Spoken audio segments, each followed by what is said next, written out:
All right. I think we're live. Woohoo! Welcome to Lit by the Fire. I am Ryan Swindoll, and you are joining us in my living room today as we are reading a work that my sons created over this last summer called The Good Guys Win, Volume 1. And we will be reading selections from Newton's stories today. In fact, 5 stories, so buckle up. We're going to be here a little while. Feel free to come and go and listen in.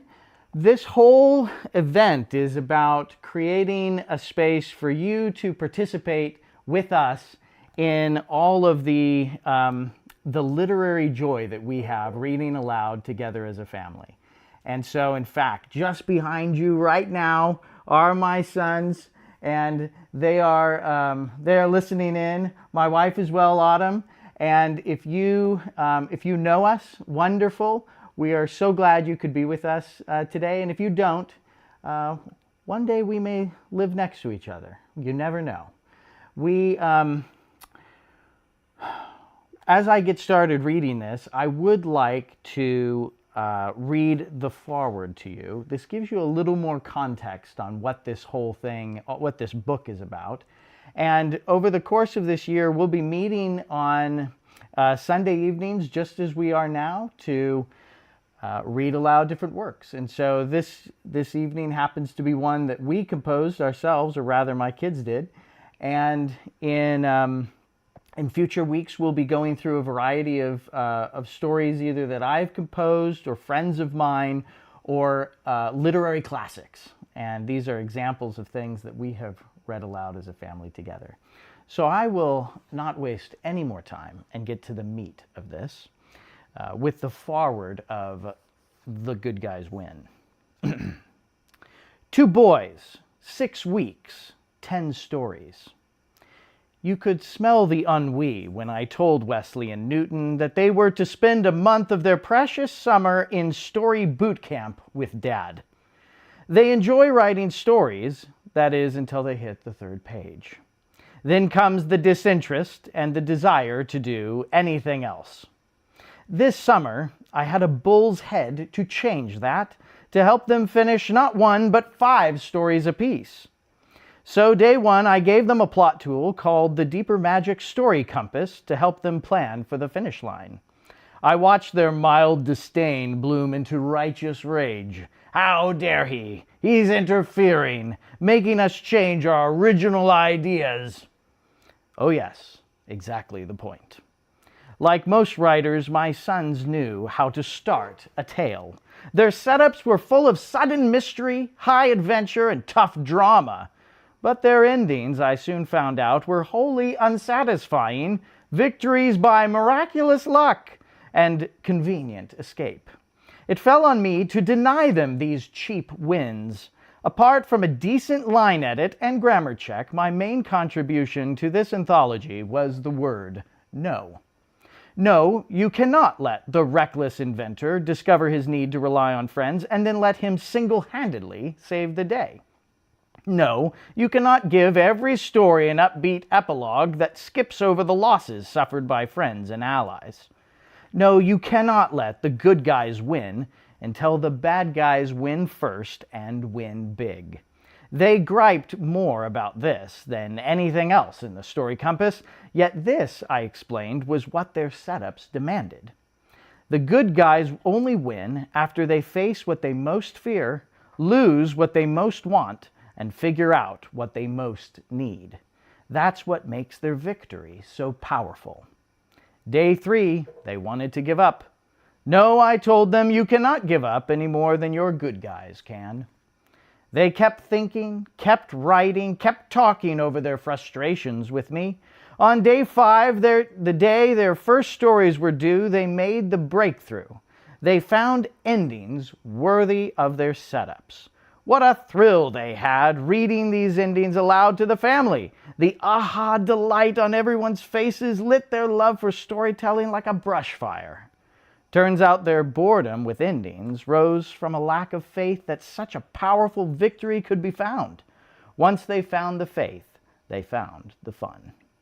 By week 2, they were exceeding the 90-minute minimum daily writing commitment required by their drill instructor. By week 3, they were digging even deeper, designing truly devastating losses in search of truly powerful victories.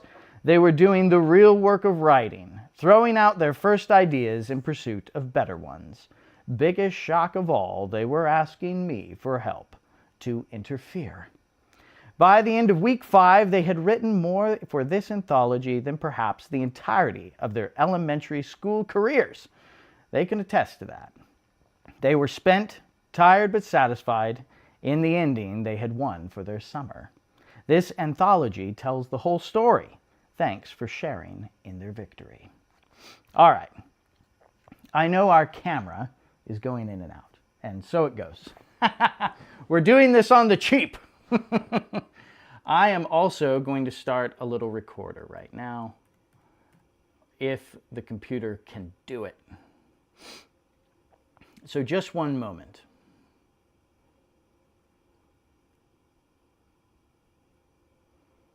Let's see.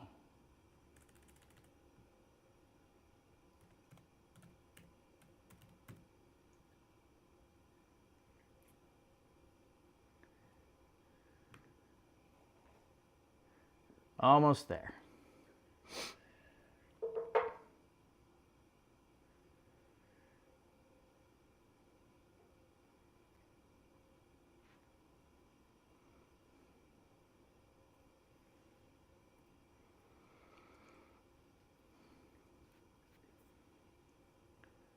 Let's see.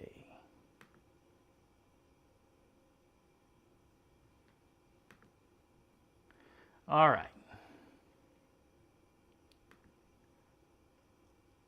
Let's see if we get everything back and going.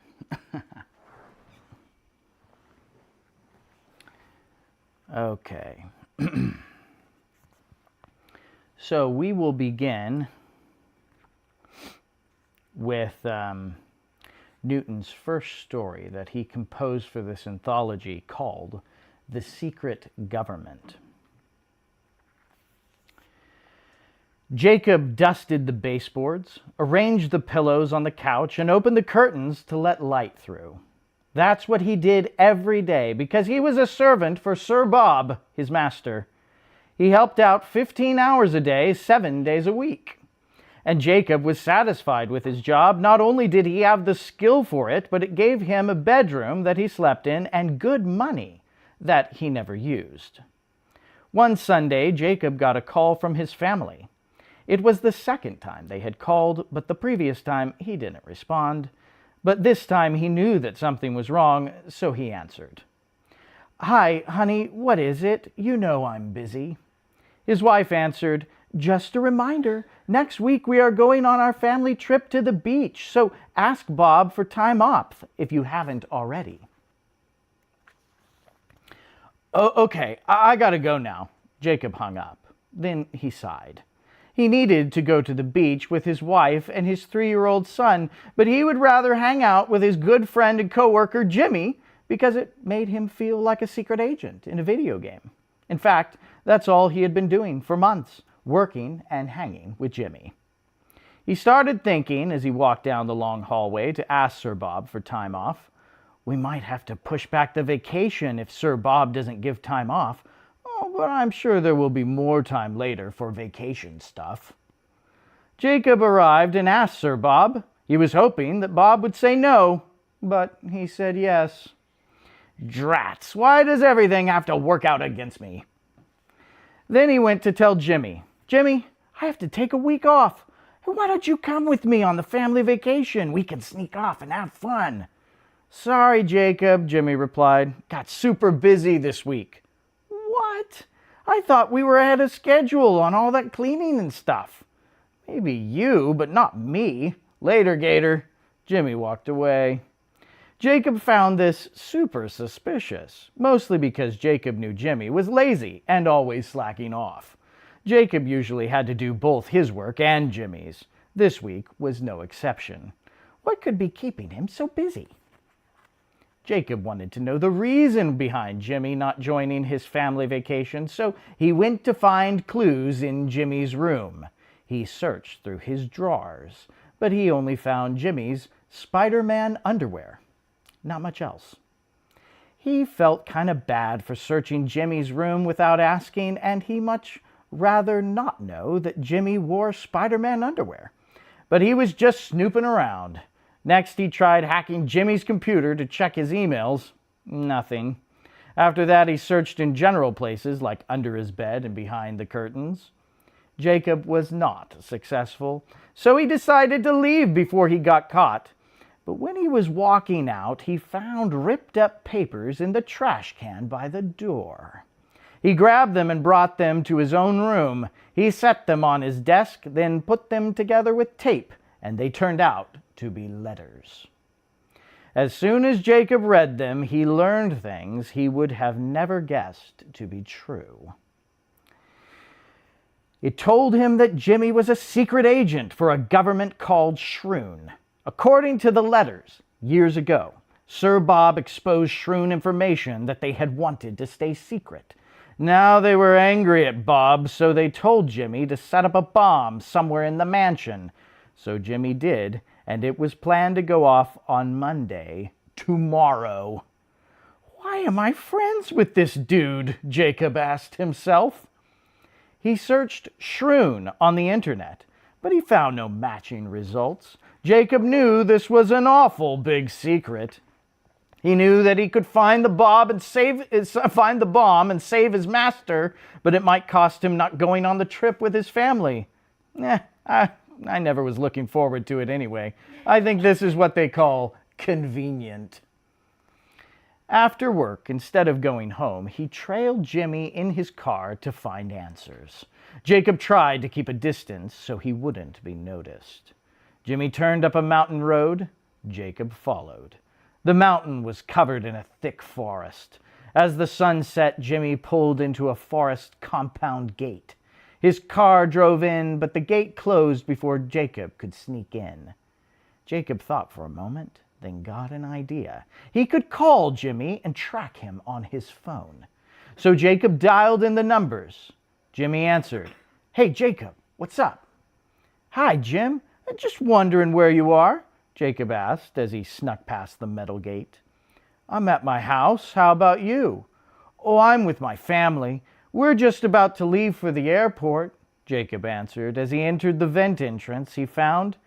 Then there was a pause of silence. "You're not actually with your family, are you?" Jacob insisted. "Oh, of course I am. We just left." "Why are you lying to me, Jacob? You're never with your family." Jimmy would know, as Jacob hopped down from the vent and into a long gray hallway. He hung up. Jacob passed by so many offices, then he came upon a closet. He looked at the label, and it read, "Bomb storage. Caution. Very explosive items inside." He opened the door, and sure enough, there were 3 big bombs. He decided to leave, but before he could close the door, he slipped on the tile floor. His elbow hit a button on one of the bombs. Jacob's eyes went wide. He had set the bomb to go off in 2 days, and it was already counting down. He closed the door and continued on. After a little while, Jacob came upon an office that said Jimmy D on the title. The door was open, so Jacob walked in. On Jimmy's wooden desk, there was a notebook with a red cover. Jacob picked it up and skimmed the pages for information on the bomb in the mansion.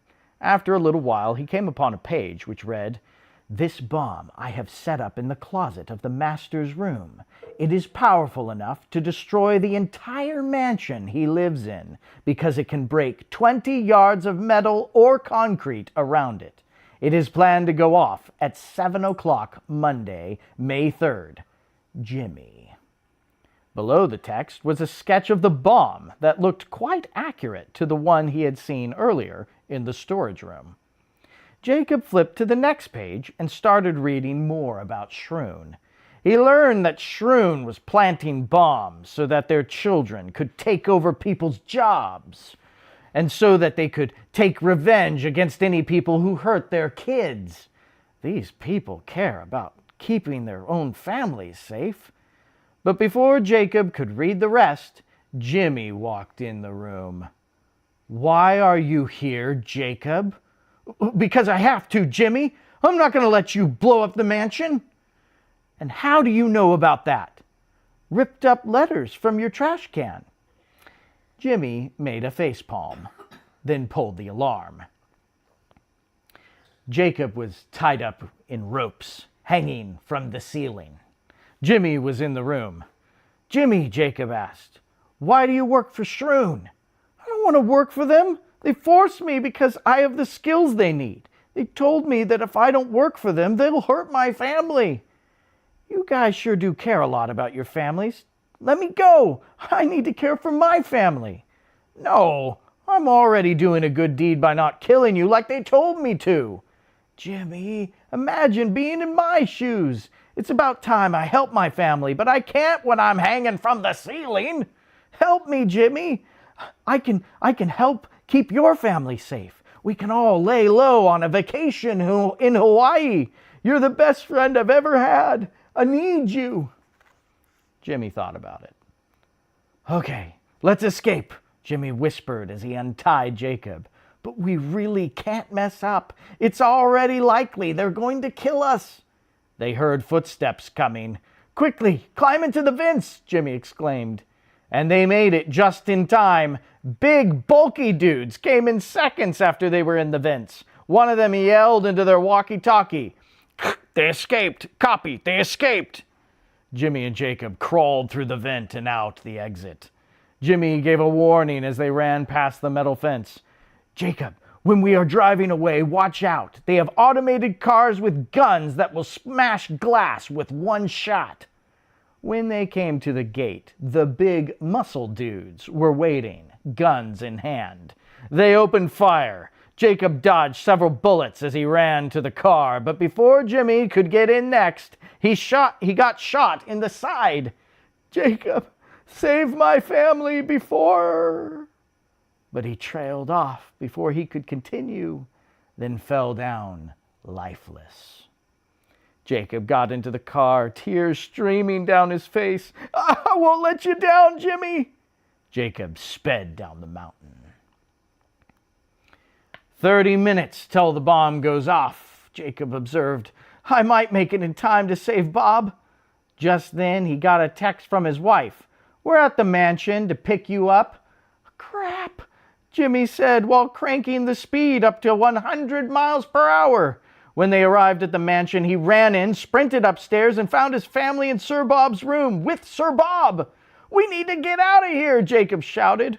"Why?" his wife replied. Then Jacob ripped off the closet door, revealing the bomb.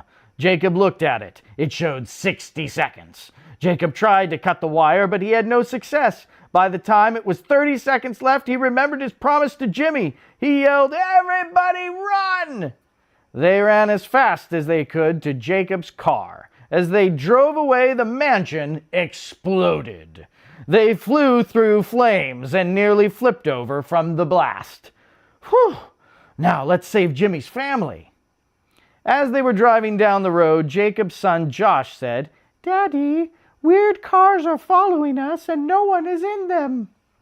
Jacob looked back, and sure enough, 3 metal cars were following them and shooting at his car.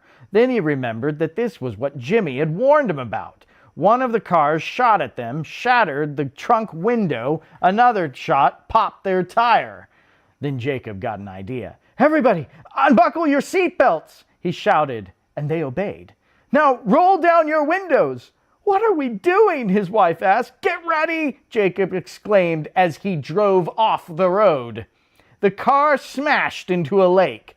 Jacob grabbed the toddler and swam to the surface. He saw that everyone was safe, then looked behind him. All 3 automated cars had driven into the lake after them. His plan had worked. Once they were all safe on the side of the lake, his wife said, "Jacob, thanks for saving us 2 times. But your poor car. "Oh, don't worry about my car. I never had insurance for the popped tire and the smashed window anyway." 1 week later, Jacob was on the beach watching Josh play in the sand. Sir Bob walked by in his tropical shirt and seashell necklace, holding a coconut drink with those tiny umbrellas. "Jacob, this is the best idea you've ever had, moving here," Bob told him. "This is the last place the remains of Shroon will expect to find us," Jacob replied.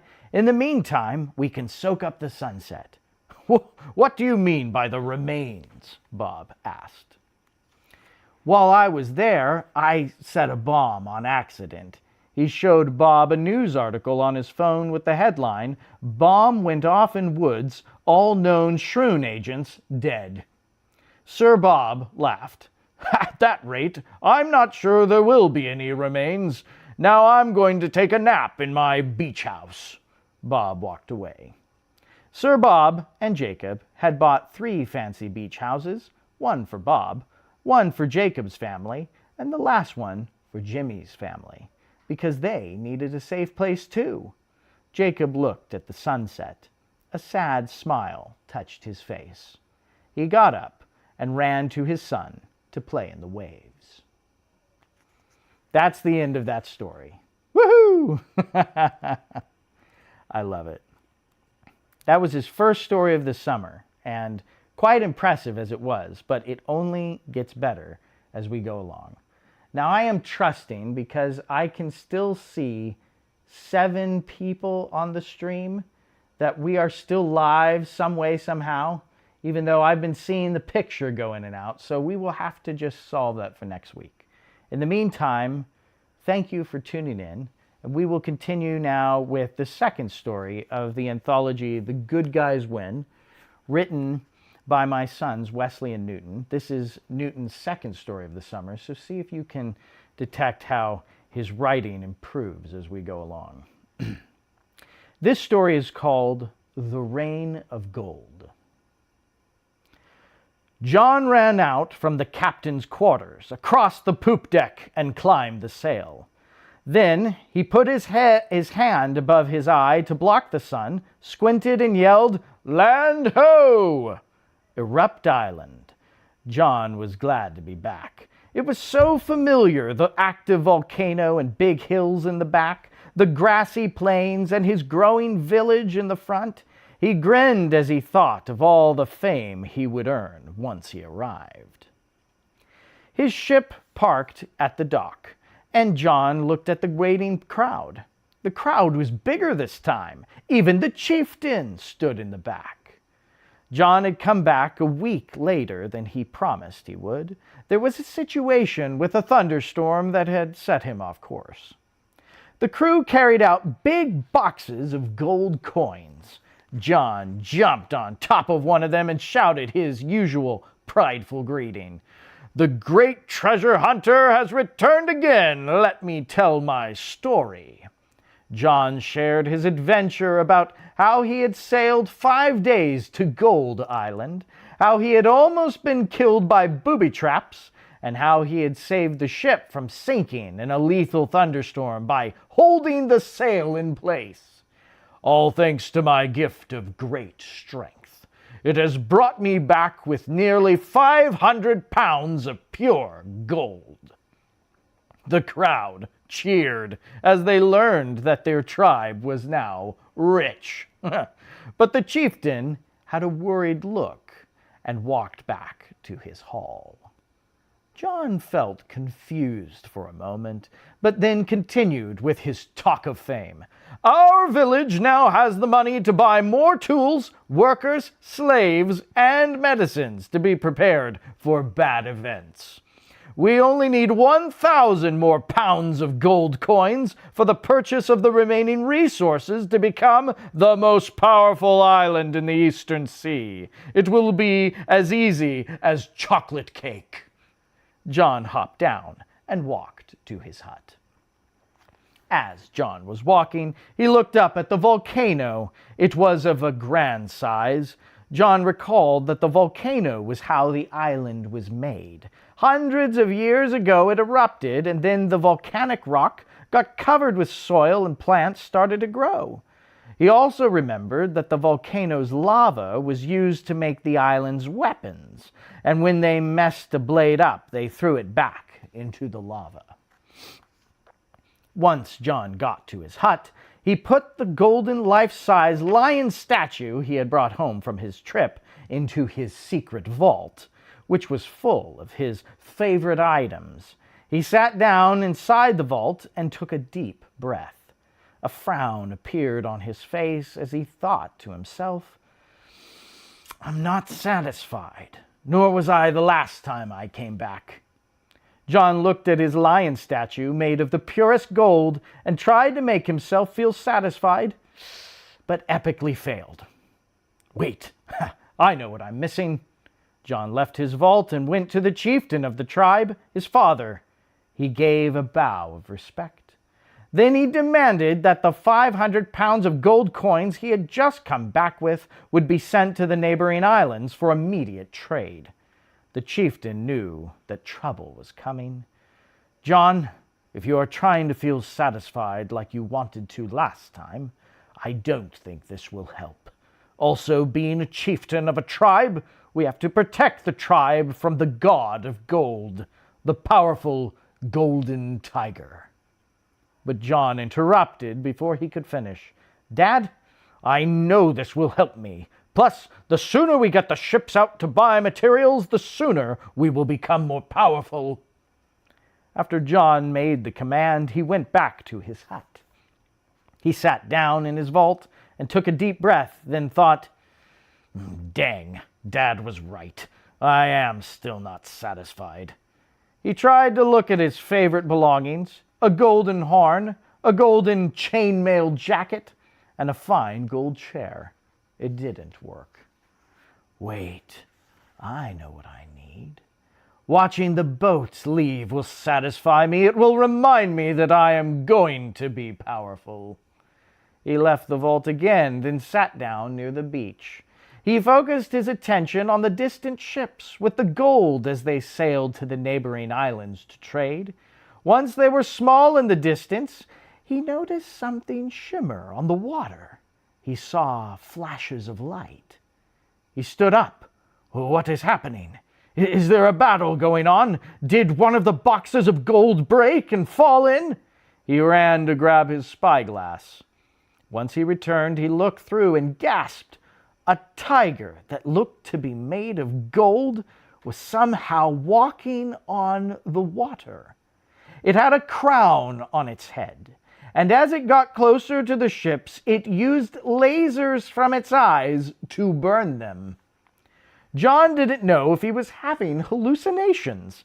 "Is this the golden tiger Dad was talking about? I thought it was a myth."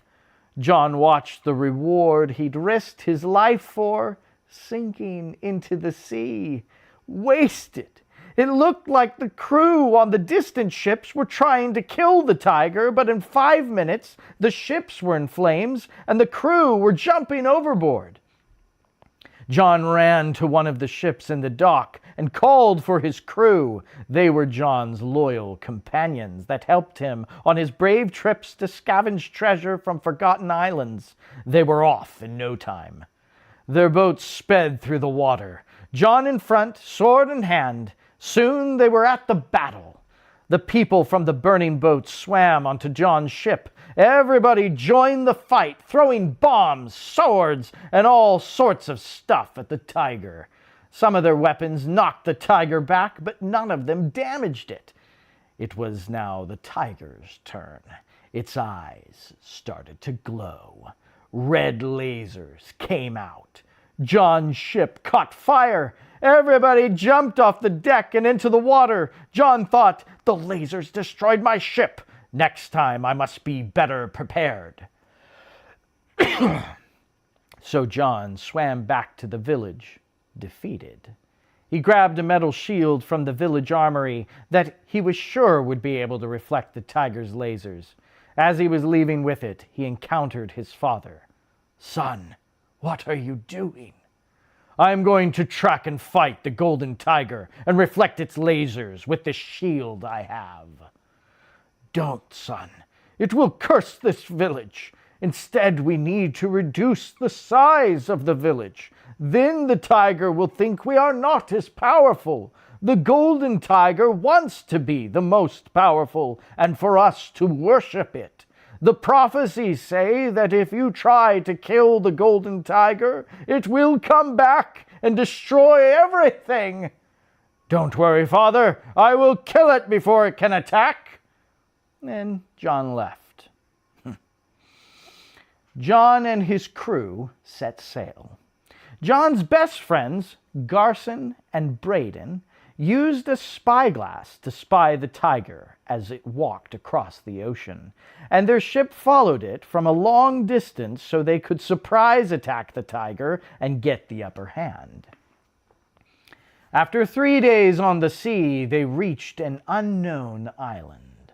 They quietly got onto the shore and found a cave that they suspected was the golden tiger's den. John led, sneaking through a dark cave with a tile floor.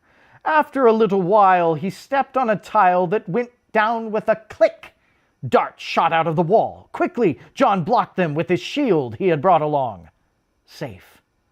After that, John noticed booby traps everywhere they went, and John did not get hit once. After 30 minutes, the cave finally led them to a room with a dome ceiling and gold walls. It had tons of gold coins, each one with a tiger stamped on it.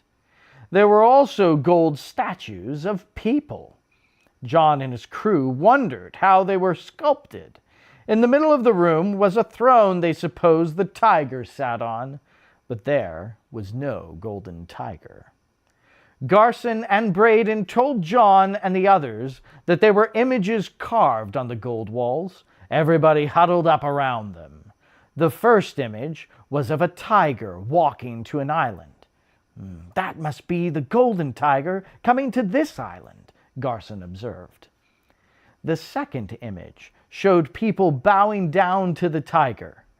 "That must be the people worshiping the tiger because they think it is a god," Braden suggested. The third showed people making something in a cave. "That has to be them making the booby traps to protect the golden tiger," John observed. They decided to leave the cave, but as they were on their way out, one of the booby traps they hadn't found earlier set off. An axe flew and hit Braden in the side. "Braden!" Everybody yelled and ran to help him. They pulled the axe out. Braden's eyes opened. "He's still alive!" John yelled. "Bandages are in the boat! Let me get them!" John got up to leave the cave and save his best friend, but he stepped on another tile and heard a click. John had left his shield by Braden, so he couldn't block the axe that flew from the wall. It hit John in his side. Garson cried out, "Oh, now the captain is going to die too!" But the axe only knocked John down and didn't break the skin. He was bruised and had to wait a moment before getting bandages. Some of the crew tore their shirts to use as bandages for Braden, but it was only seconds until Braden died. The crew held their faces. Garson asked, "If Braden died, then how come John is still alive?" "I think it is my strength," John replied. "It helps me heal quickly." John realized that if it wasn't for his strength, he would have died like Braden. They carried Braden's body and left the cave to begin the funeral. But no sooner had they reached the beach than they found the golden tiger on the sea. It had completely burnt their ship. John grabbed his shield and ran, enraged, to attack it. The tiger jumped onto the shore and made a growl. John watched as its eyes turned red as if they were on fire. He put up his shield right as the tiger shot a laser. He heard the tiger yelp in pain. He looked up and saw the tiger limping. The laser from its own eyes had reflected off John's shield and melted off its own leg. Golden blood was dripping out, and steam was floating upward. The tiger hobbled away like a coward across the waves to the horizon of the sea. The crew quickly grabbed pieces of their burnt boat to make a new one that could pursue the tiger.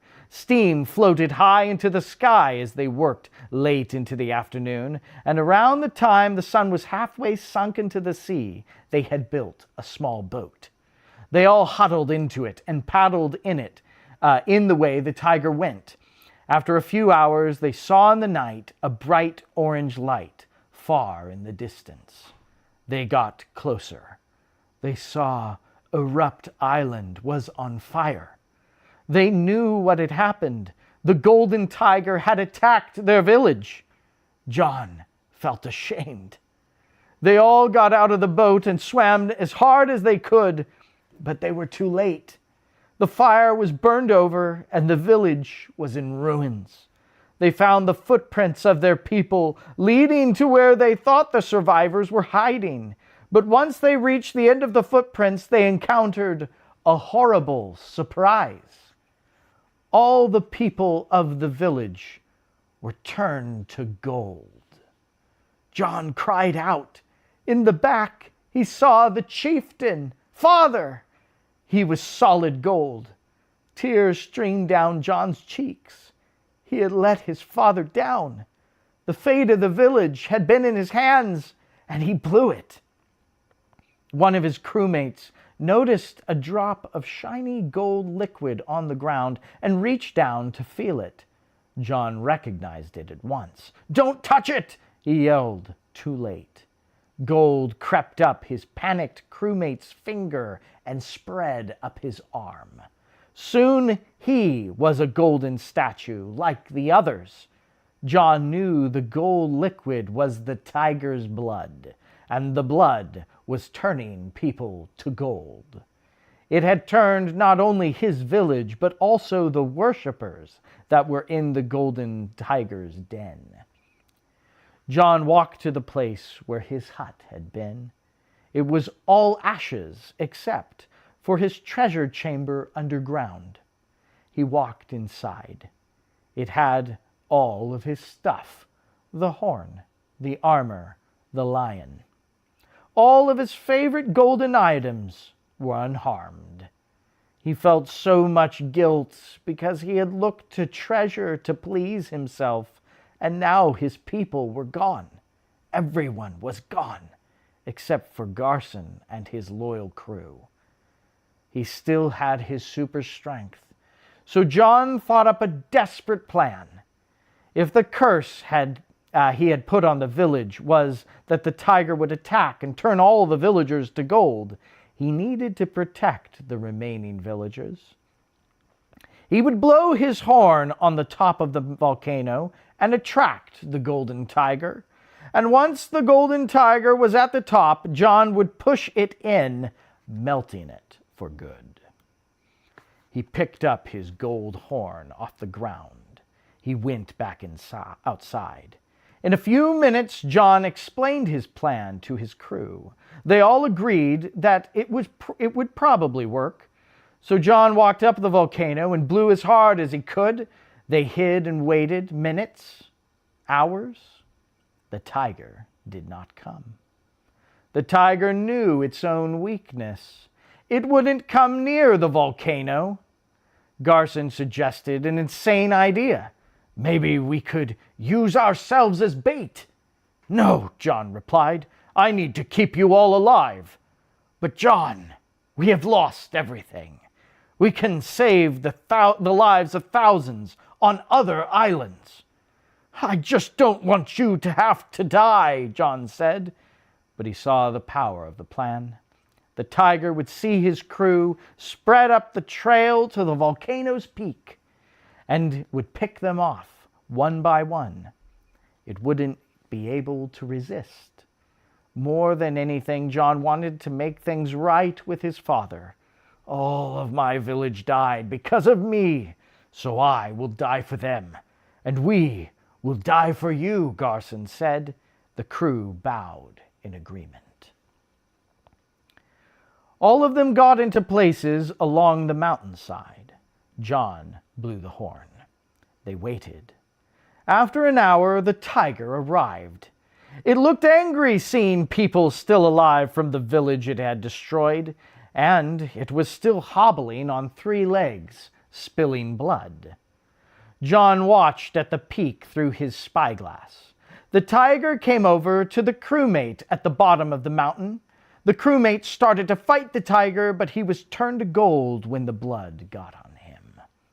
Then the tiger saw the next one and walked up the mountain to turn him to gold. After a fierce battle, the crewmate was turned to gold. One by one, the golden tiger was killing the rest of his village and getting closer and closer to the peak. Soon it arrived. The tiger lunged at Garson, who was last with John at the top. Garson punched it in the chest, pushing the golden tiger backward. It almost fell into the volcano. Garson took the advantage, grappling the tiger's neck and punching it in the face. But then the tiger dripped blood on him, turning Garson to gold. John felt alone and empty, the last of his village to fight. Then the tiger looked down into the volcano, saw the bubbling lava, and realized it had been lured into a trap. As the tiger turned to leave, John rushed in and got a grapple on it. For Erupt Island! He was careful not to get blood on himself. He picked up the tiger and threw it with the rest of his energy into the volcano. The tiger landed on top of the lava, standing as it did on the sea. But his legs started to melt. The more it thrashed, the faster it sank. In seconds, it was a puddle of molten gold. Then John saw a glittering speck on his hand and gold creeping up his arm. He cried out, "I'm sorry!" as the gold reached his mouth. The gold covered his eyes, and everything fell still and dark. Suddenly, he could move. He could see. He was alive. No gold remained on his arms. He looked at the gold horn he had blown. It was turning gray as stone. He looked at his best friend. "Garson!" he cried. Garson was stunned, looking around, looking at himself. Then John looked down the mountain. His loyal crew was no longer gold. He couldn't believe it. Killing the golden tiger had removed all gold from existence. That meant the villagers might be alive. His dad, too. John ran down the volcano, but he felt slow. He got tired when he ran and hurt more quickly than before. He realized that he'd lost his special strength. Perhaps it too was removed from existence with all the gold. But John didn't care. He ran to his father and found he alive. He gave him a big hug. "Dad, I didn't listen to you, and it got the village killed." His father looked at him with a face of love. "It's okay, John. You fixed it, but it isn't over." The chieftain looked out over the burned huts and ashy ground, and John joined him at his side. "Everybody," John announced, "let's rebuild the village. We can do it. We may not have gold, but we have each other." John walked through the streets, passing villagers who were working on rebuilding their huts. He had just come back from Braden's funeral. Now he was going to clean out his treasure chamber. He expected the place to be filled with useless stone. Once he walked up to the chamber door, he heard a noise inside. He opened the door. A lion jumped out. It licked his face, grateful to be alive. Then John laughed, then said, "That's right. You were turned to gold too." The end. All right. I'm noting the time, and I think it well to do one more of Newton's stories, and then perhaps we'll finish them up next week. This is a crowd favorite, the third in the anthology that he wrote, called Exploding Peaches.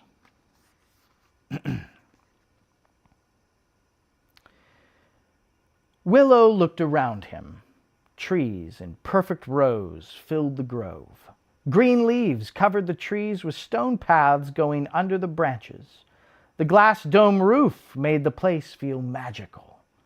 Willow thought he recognized the place. Ah, that's right. It had been 540 years since he was last here. Willow grabbed a peach, and with his staff in hand, he said, "Sweet, sweet, yum, yum." A light appeared in his staff, and then the light floated into the peach. But before he could take a bite, a fairy encountered him. "Welcome, Willow," she told him. "Thank you for coming. The necromancer, Sean Shiver, has placed an evil spell on the peach trees. We need your help." Willow pondered the necromancer's name. He had fought Sean Shiver hundreds of years ago in a battle that Willow lost. Sean Shiver's evil magic gave him cheats and special abilities that Willow's magic could not defend against. "Which evil spell did he use?" Willow asked right before he took a bite of the peach, or at least tried to take a bite. The peach exploded. Willow's face and the face of the welcoming fairy was covered in sticky peach juice. Just then, the mayor of the grove, an elf named Gordon, arrived with a wet towel. He looked like he'd done this before. The welcoming fairy left to clean up as Gordon said, "You, Willow, you are our last hope. Of course, the spell of exploding peaches means we can't eat our peaches, because when we take a bite, they pop. Even if we toss them and catch them, they pop. This is the worst thing that could happen to a peach grove. Also, the spell makes the peaches fall more frequently, which is bad, because normally we take walks in the grove, and if a peach falls on our heads, well, we get very wet and sticky. We have to take a whole nother shower. We do not like that, though the local goats love it. They lick at our legs with their rough tongues just to get a taste of peach juice. It's torture. We hate falling fruit." Willow said, "I have a spell that could stop the peaches from growing. Is that what you want?" "No! While exploding peaches are the worst, we request that you undo the necromancer's spell. Aren't you known for spell breaking? These trees are older than all of us. They need to be protected." Let me think about it.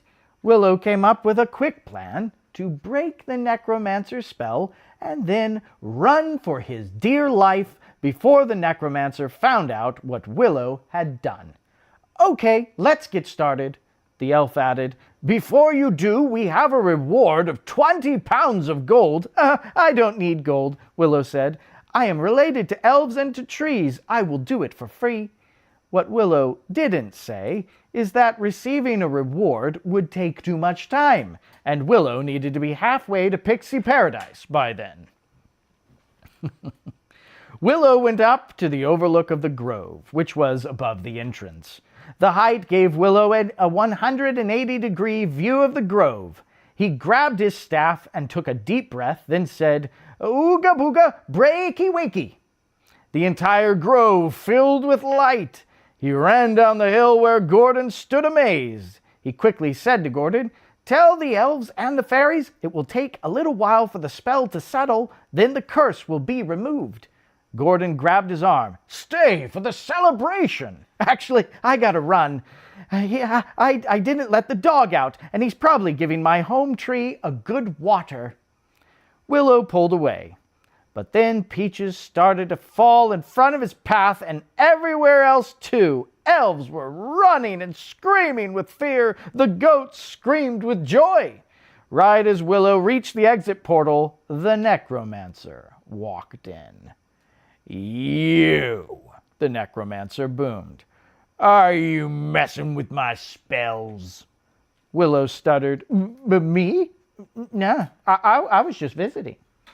The necromancer saw Willow's staff faintly glowing with power. "You messing with me? Don't mess with me. Sean Shiver will give you the shivers. Touch my stuff again, and I will burn your home tree." Willow gasped. Not Bud, his home tree. Bud was like all home trees, thousands of years old.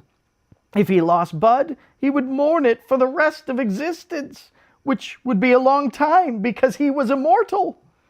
Bud was like family. When he was hungry, the tree would give him an apple. Its leaves were the perfect shade, the green of spring when it just begins. And whenever he needed more furniture, well, Bud would make some with its branches. But most of all, when he was lonely, he would talk to Bud, partly because Willow was half tree. Willow did not know how he could live without Bud. The necromancer cackled. "Ha! I will burn it like this!" A red light came into his staff, and he burned the nearest peach tree. Flames spread from one branch to another. The leaves turned black until it all collapsed into a pile of ashes. The necromancer laughed and left. One of the watching fairies said, "Oh, that can't be good." Gordon whispered, "So glad you are with us, Willow. As I said, you are our last hope." But Willow felt doomed. He realized there was a fruit alarm on the peaches. The alarm would alert the necromancer if Willow messed with the enchantment. He didn't know how to undo it. Oh, there was no way to break the exploding peaches curse without bringing Sean Shivers back to the grove. Willow turned to leave, but all the elf children in the village had gathered in front of the portal with puppy dog eyes, and all their pet goats were gagging on all the peaches they had just ate. So Willow couldn't leave. He sat down on a lonely rock and held his chin for several minutes, deep in thought. "I need to help them. How can I break the curse without setting off the fruit alarm? Maybe if I enchant the air itself. If I fix the peaches from falling, well, that will be enough." He went back up to the overlook. He lifted up his staff and then said, "Falling feathers fall more slow." Gordon was behind his shoulder. "What did that do?" "Just watch," Willow replied. They both saw an elf walking in the grove when a fruit started to fall above her. She started to scream because she had spent all morning working on her hair, but then realized that the fruit was falling as slow as a feather. She quickly got out of the way. Back up at the overlook, Gordon said, "Nice job." Willow started to feel confident that he figured out a way around the curse without the necromancer knowing it. He said, "I think that worked for the falling issue." But they saw two elves walking in another part of the grove when a fruit fell and hit a branch. It popped in midair. They tried to get out of the way, but then they tripped and started falling slowly. The peach juice was falling just a little bit faster. It had time to spread across the air. The elves said, "No!" as the peach juice covered them both and the goat they were walking on the leash. Everybody didn't like seeing that except the goat, who was having the best day of its life. The goats started licking their sticky hair, making it stickier. Gordon said, "I think the peach juice spread even further in light gravity." Willow sat down. "I'll never get it." "You can't stop there," he said. Gordon said, "You've barely tried." Willow got back up, then started to think again, and after a minute, he had another idea. He grabbed his staff, lifted it, and said, "Reverse fall, upside ground." Then a fruit came off a branch and started falling upward. until it popped on the glass roof of the grove. An elf saw this. He jumped for joy, but instead of falling to the ground, he fell slowly up instead. Another elf jumped to get him down, but they both started floating for the sticky ceiling. Soon there were at least 30 elves on the ceiling and a goat floating up to join them. Everybody wondered what was happening. Gordon started laughing. "Oh, I don't think that will work." Willow reversed the spell, sending all the elves flying down to land on their butts. They knew Willow was doing magic, and they yelled up at him, "Hey, stop this stuff, it's too much. My butt hurts. You made my children laugh at me." All the village was angry, but Willow shouted, "I got so close. Let me try again." This time Willow was going to take a risk and put a spell not on the fruit, but on the branches. He believed that if the branches were enchanted, the fruit alarm wouldn't go off. So he lifted up his staff and said, "Ooger booger, biolem strength." And suddenly there was a blur of things happening. A bunch of fairies suddenly said, "Look, I'm buff." And sure enough, they had gotten muscles the size of ping pong balls, which is big for the size of a fairy at least. Willow was surprised. Then he realized that they were tree fairies. That's why his spell went on them too. Elsewhere, an elf said, "Hey, look, the fruits aren't falling." And that was because the branches had super strength to hold the peach fruits in place. Willow told Gordon, "Well, that's the best I can do." Gordon said, "Well, what about the peaches themselves? We'll never get to eat dessert again if they still explode when we bite into them." Willow didn't know what to say, but he was ready to leave. That's when he heard the snick of peaches falling off branches. The fruit alarm. His spell had accidentally triggered it. Willow asked Gordon, "Is there a back exit?" It was too late. The necromancer was here. He came up into the overlook while all the elves below were running and screaming about needing to take another shower. Willow hid his staff behind a rock. "It wasn't us. We were just hanging out. The goats did the spell." Willow checked behind the rock for his staff, and it was gone. The children had grabbed his staff and started playing with it, saying nonsense until they had sprouted goat horns on their heads. The necromancer roared, "I know that the children don't know how to do spells, but I do wonder why they have horns. Why have you done this, Willow? Sean Shiver will give you the shivers. You mess with me, you pay." The necromancer made a magic wall around Willow so he couldn't leave or use magic to help. Then Willow watched in terror as the necromancer made a portal with his staff that showed Willow his home tree in the far part of the forest. Then Sean Shiver worked up a magic fire in his staff. "No, not Bud, please. I'll give you anything. I'll share all the secrets to my magic." The necromancer laughed. "I don't need your puny magic." He cast his fire through the portal.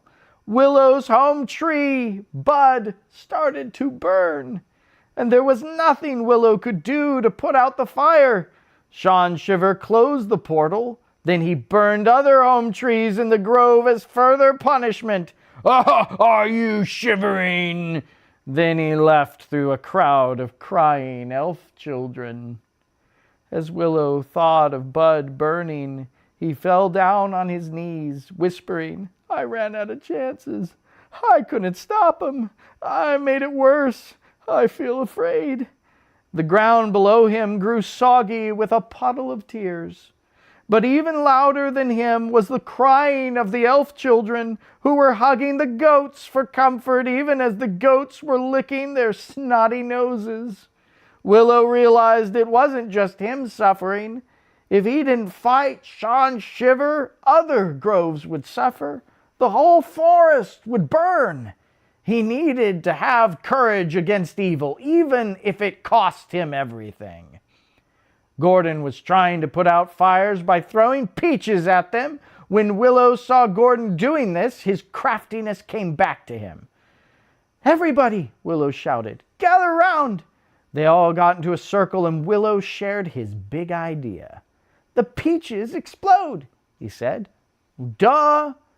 Everybody here, gather peaches," Willow told them, "but don't let them explode. Put them in a fluffy basket.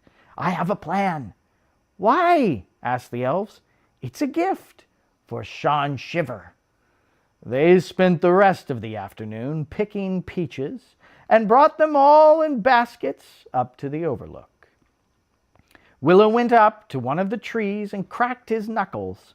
He lifted his staff and said, "Alarm charm, go bye-bye."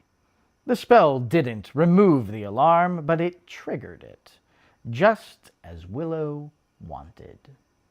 Few peaches remained on trees, but those that did fell with the alarm. Gordon asked, "What are you doing? That makes the necromancer come." "Oh, that's why I'm doing it," Willow responded with courage. They all waited on the overlook, right above the entrance. Then the necromancer arrived. Oh boy, he looked angry. He was building a fireball in his staff the size of a basketball. It could wipe the whole grove off the map. "Now!" Willow yelled. The necromancer looked up to see hundreds of peaches falling, aimed for his face. Then they exploded. Peach juice was everywhere. It blinded the necromancer and sent his staff flying 20 feet away and diffused the fireball. The chaos had started. They all yelled, "Attack!" Willow cast his magic at the tree fairies. "Ooger booger Baalem strength!" The fairies cheered. "Yes, we are buff again!" All the fairies punched Sean Shiver with their buff muscles. All the elves beat him with sticks and logs. Willow cast a spell on the necromancer. "Weak, weak, sloth power!" But it didn't work. Suddenly, Sean Shiver pushed them all away and roared, his face as red as a tomato. "Really?" "Sean Shiver will give you the shivers!" He boomed and grabbed his staff. Oh, he used his magic to make him a lion. Everybody drew back, shaking with fear. Then they heard the trampling feet from across the grove. A stampede of goats came charging down the path with elf children on their backs. Both had newly sharpened horns on top of their heads. The lion tried to scare them with a roar, but he was covered in peach juice, and not even a lion could stop the maniac goats from licking him to death. Sean Shiver was dead. They dragged him out. Willow sat down, exhausted. Elves were dispatched to put out the fire at Willow's home tree. Maybe Bud would survive, maybe not, but the rest of the forest was saved.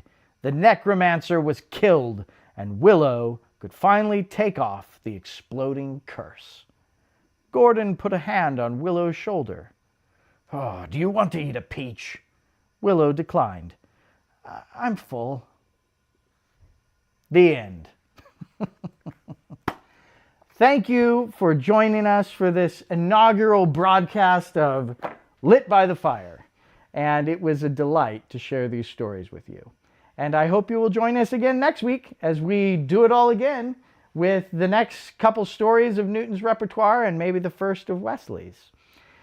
And send me a note if you have any feedback for this whole thing, and we will try to get this recording going up and smoothly again next week. So, thanks so much.